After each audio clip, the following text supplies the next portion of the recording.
मुझको मीज़ाने अदब ही पे न तौला करिए। मैं जो बोलूं तो मेरे साथ में बोला करिए। कोई तब्दीली मैं इकलौता नहीं कर सकता, मैं तो हालात से समझौता नहीं कर सकता। इतनी फुर्सत कहाँ के मीर पे कुछ गौर करूं, मुझको जो करना है वो छोड़ के कुछ और। दरअसल ना मैं उर्दू का हूँ ना मैं हिंदी का। बगावत ने मुझे पसंद किया और मैंने बगावत को। हम कहाँ कब किसी के असर में रहे, हम तो चुभते सभी की नजर में रहे।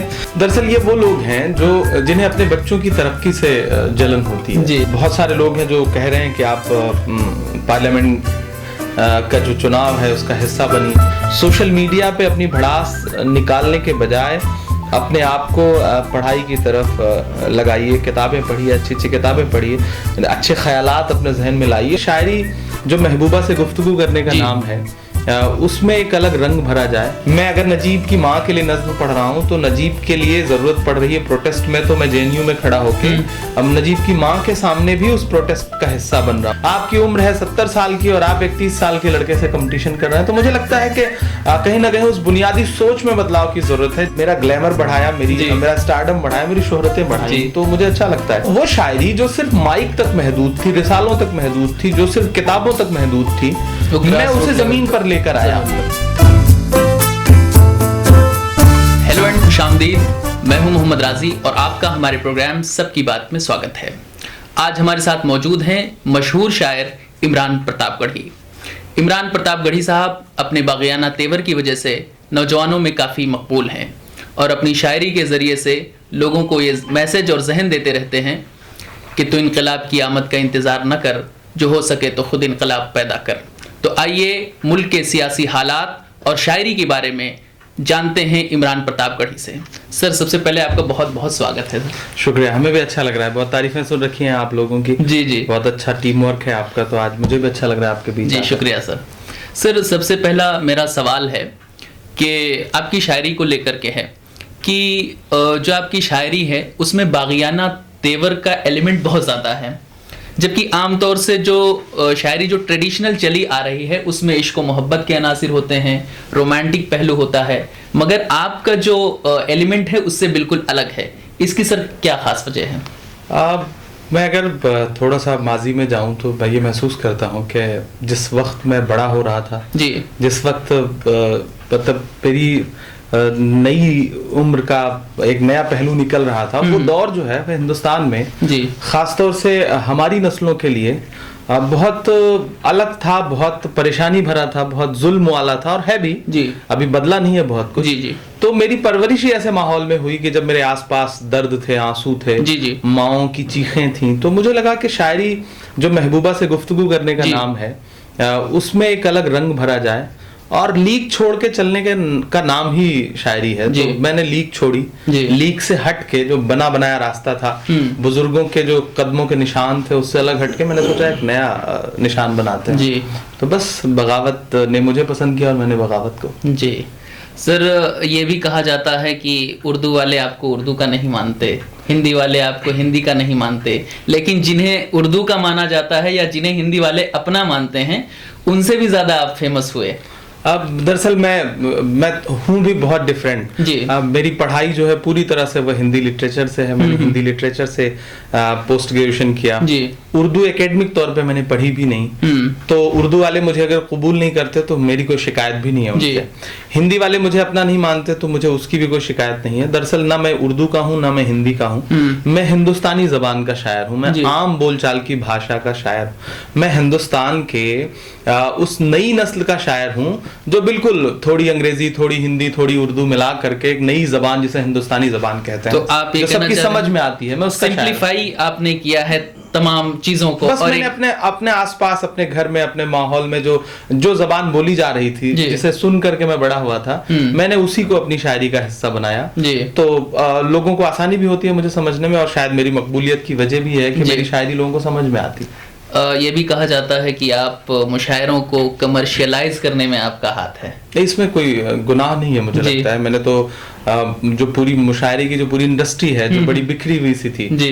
उसे बेहतर बनाया, उसमें पैसे लाए मैंने जी। वरना हालत ये थी कि जब मैं मुशायरे की दुनिया में आया था 2009-2010 में, तो जो सबसे बड़े नाम थे मुशायरे के, जो हर रात किसी न किसी शहर में मुशायरे में होते, जो मुशायरों की जमानत थे कामयाबी की, उनके पेमेंट जो है वो 10,000-12,000 हुआ करते थे। तो इतनी मतलब इतने कम पेमेंट में एक शायर का परिवार कैसे चल सकता है, मुफलिसी में कैसे गुजारा कर सकता है। तो मुझे सुनने के लिए भीड़ आ रही थी, मुशायरे कमर्शियलाइज अपने आप हो रहे थे।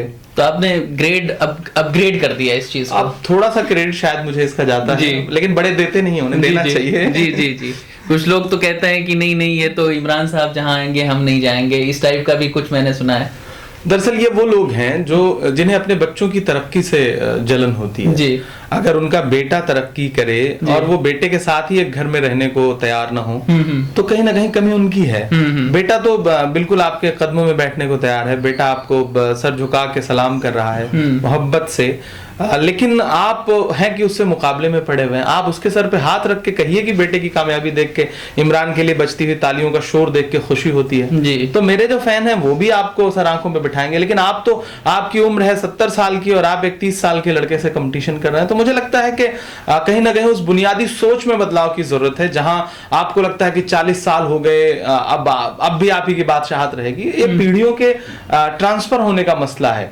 वो किसी का शेर है कि ये शोहरतें, ये कामयाबी, ये नशे दौलत किराएदार है, सब घर बदलते रहते हैं। तो अगर ये शोहरतें घर बदल रही हैं तो आप इतना गुस्से में क्यों हैं? और वो भी आप जो आप बच्चे जैसे, सबका एक दौर होता है, मेरे बाद भी किसी का दौर आएगा, जाहिर है। तो मुझे भी उस चीज को फेस करना है।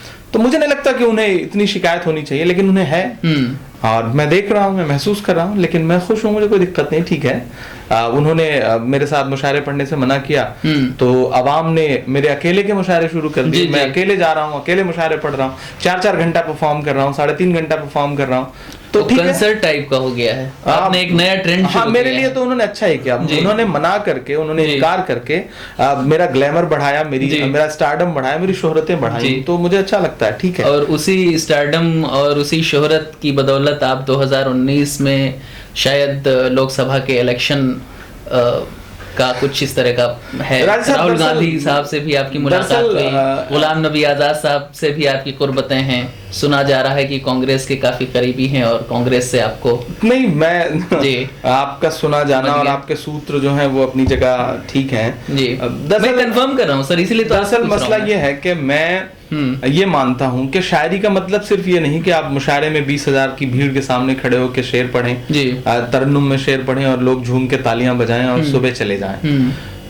आपकी जिम्मेदारी ये बनती है कि आप जिन मुद्दों को अपनी शायरी का हिस्सा बना रहे हैं, उन मुद्दों पर जमीन पर क्या कर रहे हैं। मैंने पिछले 6-7 साल में सिविल सोसाइटी और जो सोशल लोग हैं इस देश के, जो बड़े लोग हैं, उनके साथ मिलके जमीन पर उतर के भी काम किया। मैं अगर नजीब की माँ के लिए नज्म पढ़ रहा हूँ तो नजीब के लिए जरूरत पड़ रही है प्रोटेस्ट में, तो मैं जेएनयू में खड़ा होके अब नजीब की माँ के सामने भी उस प्रोटेस्ट का हिस्सा बन रहा हूँ। अब मैं अगर पहलू खान के लिए नज्म पढ़ रहा हूँ तो मैं पहलू खान के परिवार से मिलने कई सौ किलोमीटर का सफर करके उस माँ के आंसू पहुंचने भी जा रहा हूँ। मैं मोहम्मद उमर के लिए नज्म पढ़ रहा हूं तो मैं मोहम्मद उमर के घर जा करके उनके दुधमुए बच्चे के लिए कोशिश कर रहा हूं कि उसके लिए दूध का इंतजाम कर सकूं, उसके लिए खाने का इंतजाम कर सकूं। मैं रकबर के परिवार से मिलने जा रहा हूं, मैं मिनहास के परिवार से मिलने जा रहा हूं, मैं अखलाक के परिवार से मिलने जा रहा हूं, मैं गंगेश और गणेश के परिवार से मिल रहा हूं, मैं रोहित वेमुला के प्रोटेस्ट में शामिल हूं।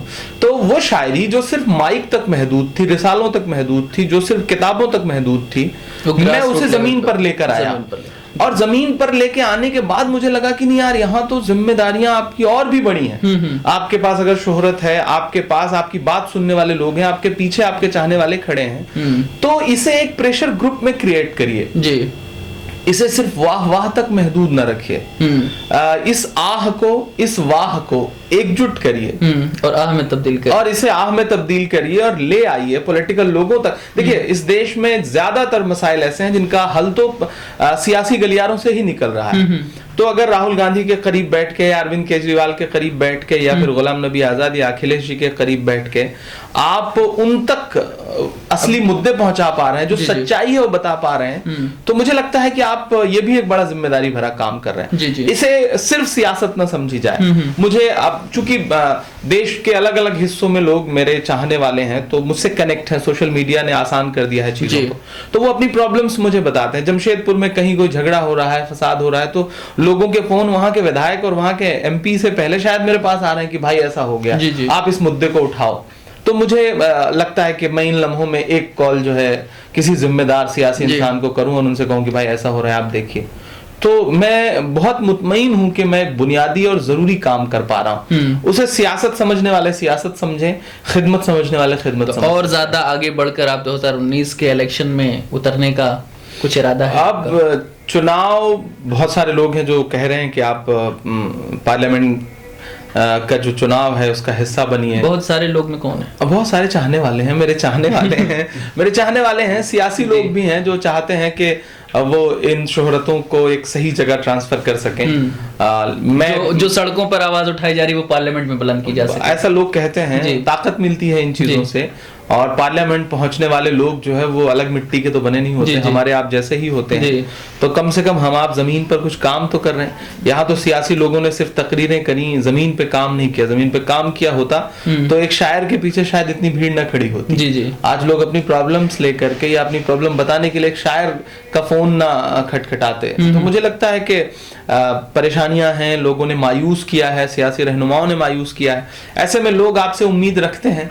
अब तय करना है कि कहाँ जाना है। मैं भी बहुत पशोपेश में हूं इन दिनों, बहुत ऊहापोह की स्थिति है। क्या करूं, ये जो शोहरतें कमाई हैं इसे जीऊं, इसे एंजॉय करूं, या फिर एक नई दुश्वारी की तरफ अपना कदम बढ़ाऊं, देखा जाएगा। अभी कुछ कंफर्म नहीं है। हाँ, अभी बहुत कुछ तो कंफर्म नहीं है, लेकिन जितना कंफर्म होता है तो बताते हैं। नहीं, उतना बताया तो मैंने। हो सकता है चुनाव लड़ सकता हूँ। अच्छा, ऐसा हो सकता है कि चुनाव लड़। किस पार्टी से? अभी पार्टी तय नहीं की, मैं तो अभी इसी कोशिश में लगा हूँ कि जितने असल में सर आपकी जो कुर्बतें हैं ना वो सारी सियासी पार्टियों से हैं, चाहे अरविंद केजरीवाल साहब हों। अगर आपको अपनी हिस्सेदारी चाहिए, आपको रोल प्ले करना है, बड़ा रोल, तो कहीं ना कहीं आपको मेन स्ट्रीम पॉलिटिक्स में आना तो पड़ेगा। ये एक सच्चाई है। तो आपने बताया नहीं सर किस पार्टी से? कुर्बतें तो आपकी सारी पार्टी से हैं। हाँ, नहीं, मेरे पास हर रात किसी न किसी सियासी इंसान से मुलाकात का एक मौका होता है। वो मेहमान खुसूसी होते हैं। प्रोग्राम्स का स्ट्रक्चर ऐसा है कि जो तंजीमें करवाती हैं वो अपने इलाके के किसी न किसी सियासी इंसान को बुलाती हैं, तो उसमें सारी पार्टियों के लोग होते हैं। तो उनसे मुलाकात होती है, तो जाहिर सी बात है थोड़ा सा लगाव और थोड़ा सा ताल्लुकात तो बन ही जाते हैं।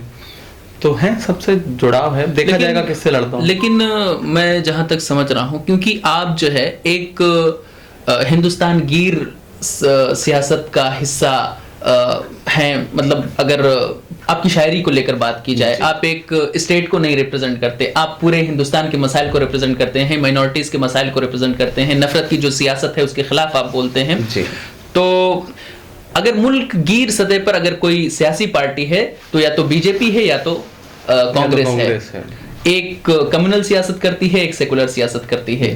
ये भी बिल्कुल आया है रोजे रोशन की तरह। तो ऐसे मामले में तो ऐसा लग रहा है कि आप कांग्रेस की तरफ आपका रुझान। मैं उत्तर प्रदेश से हूँ, तो मेरी पहली कोशिश ये है कि दिल्ली का रास्ता उत्तर प्रदेश से होके जाता है। हुकूमतें उत्तर प्रदेश से बनती बिगड़ती हैं। तो उत्तर प्रदेश में जो एक सेकुलर फोरम बन रहा है, एक गठबंधन बन रहा है, जिसमें अभी कुछ लोग छूटे हुए हैं, मैं तो इस कोशिश में हूँ कि वो भी साथ हो जाएं, और मैं उसके लिए जितना बन पड़ रहा है काम भी कर रहा हूँ, ताकि जो फासिस्ट ताकतें हैं उनको एकदम से हराया जा सके। देखता हूँ, अभी मुझे लगता है कि आने वाले जो 10-15 दिन होंगे वो इस देश की सियासत के लिए बड़े अहम हैं। उसमें क्या होने जा रहा है उस पर नजर है मेरी भी, और उसके बाद तय करूंगा कि किस पार्टी से चुनाव लड़ूंगा। अभी यूपी की आपने बात की, यूपी में दो सियासी पार्टियां जो उत्तर प्रदेश में एक संगमील की हैसियत रखती हैं, जैसे सपा और बसपा, इनका गठबंधन हुआ। इसमें नेशनल पार्टी कांग्रेस को शामिल नहीं किया गया, है ना? तो आप मानते हैं कि बीजेपी के खिलाफ अगर लड़ना है तो कांग्रेस को भी इसमें शामिल करना चाहिए था उन्हें, या नहीं करना चाहिए? बिल्कुल करना चाहिए था, मुझे ऐसा लगता है कि करना चाहिए था। और अब प्रियंका के आने के बाद चीजें बदली हैं। अभी किसी भी संभावना से इनकार नहीं किया जा सकता। मुझे ऐसा लगता है अभी आपको उम्मीद है कि हो सकता है? मुझे ऐसा लगता है कि अभी कुछ और चेंजेस हो सकते हैं। मैं उस उम्मीद में हूँ। सर, इमरान प्रतापगढ़ी हमारे साथ हों, मुल्क की सियासत पे गुफ्तगू हो, और हम ये कैसे ना कहें कि आप कुछ मुल्क के सियासी हालात पर जो आप नज़्में, जिसके लिए आप बहुत या तो मशहूर हैं, ये तो खुद कहते हैं आप, या तो बहुत मशहूर हैं या तो बहुत बदनाम हैं, आप ना सुनाएं। तो सर 2-4 लाइन ज़रूर। इस बीच क्या सुनाऊं, सब तो सोशल मीडिया ने आप तक पहुंचा ही रखा हुआ है। लेकिन आपका हुक्म है जी 4-6 मिसरे सुनाने का। देखिए, हम तो बागी लोग हैं, हम तो बगावत करते रहते हैं, इसलिए सबको कभी कभी पसंद भी आते हैं और सबको बुरे भी लगते हैं जी।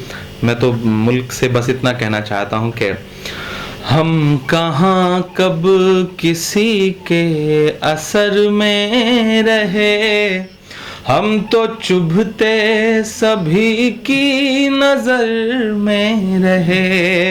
हम कहाँ कब किसी के असर में रहे, हम तो चुभते सभी की नजर में रहे। हम तो चुभते सभी की नजर में रहे। हम के तूफान पे कोई कसीदा लिखें, उससे बेहतर है कश्ती भंवर में रहे। क्या बात है। बस ऐसे ही बेदार सर, बहुत दिन हो गया, आपको मैंने बहुत पहले सुना था, लगभग 7-8 साल पहले। आप अभी तो 7-8 साल से तो आपने ट्रांसफर कर दिया है बिल्कुल जॉनरा अपना, आप सियासी हालात पर गुफ्तगू कर रहे हैं, लेकिन इसके पहले आपने कुछ इश्किया शेर भी कहे हैं, नहाना तेरा पानी में। तो सर कहता था जी, मोहब्बत के गीत कहता था। वो एक उम्र थी जी, और फिर धीरे धीरे मैंने कहा ना, वो हालात बदले मुल्क के। आपके आसपास मोहब्बत की तस्वीरों से ज्यादा, मोहब्बत के ख्यालात से ज्यादा चीखें और चीखों का शोर सुनाई पड़ने लगा जी। तो शायर जो है वो समाज का आईना है, जो देखता है वो दिखाने की कोशिश करता है। तो मेरा भी काम बदल गया, मेरी भी शायरी बदल गई, मेरा भी रंग बदल गया। तो मैंने हालात पे अशार कहने शुरू किए और मुशायरों में मुझे महसूस भी हुआ कि हर रात 20 हजार की आवाम आपका इंतजार करती है, आपसे कुछ सुनना चाहती है। उसकी प्रॉब्लम्स बहुत बड़ी हैं, तो वो उसके जख्मों पे जब आप मरहम लगाते हैं तो उसे अच्छा लगता है। तो मैं वही काम करने लगा। फिर जाहिर है वो तो काम सर आपका बिल्कुल नुमाया है, लेकिन हम चाहते हैं कि थोड़ा सा, क्योंकि बहुत सारे लोगों ने ये दरखास्त कर रखी है, तो 1-2 लाइन हो जाए उसकी। मैं तो आजकल एक शेर पढ़ता हूँ, चंद मिसरे पढ़ता हूँ कि मुझको मीज़ाने अदब ही पे न तौला करिए, मैं जो बोलूं तो मेरे साथ में बोला करिए, कोई तब्दीली मैं इकलौता नहीं कर सकता, मैं तो हालात से समझौता नहीं कर सकता, इतनी फुर्सत कहाँ के मीर पे कुछ गौर करूं, मुझको जो करना है वो छोड़ के कुछ और करूं, मैं किसी हूर के ख्वाबों में नहीं आ सकता, चीख हूं और किताबों में नहीं आ सकता। तो अब बिल्कुल चीजें बदल गई हैं और मुझे लगता है कि अब तो मोहब्बत के अशार, मोहब्बत के गीत तभी पढ़े जाएंगे जब आसपास चीखों के शोर जो है वो थम जाएंगे। तो अभी तो खुद को उसके लिए ही वक्फ कर रखा है जी। इंशाल्लाह आप सुनेंगे, वो भी गीत भी सुनेंगे, हालात साजगार होने दीजिए। तो हालात साजगार होने का इंतजार करें हम जी, वो सुनने के मैं चाहने वालों से भी गुजारिश करूंगा कि इंतजार करें, सुनाए जाएंगे, वो गीत भी सुनाए जाएंगे। जी जी।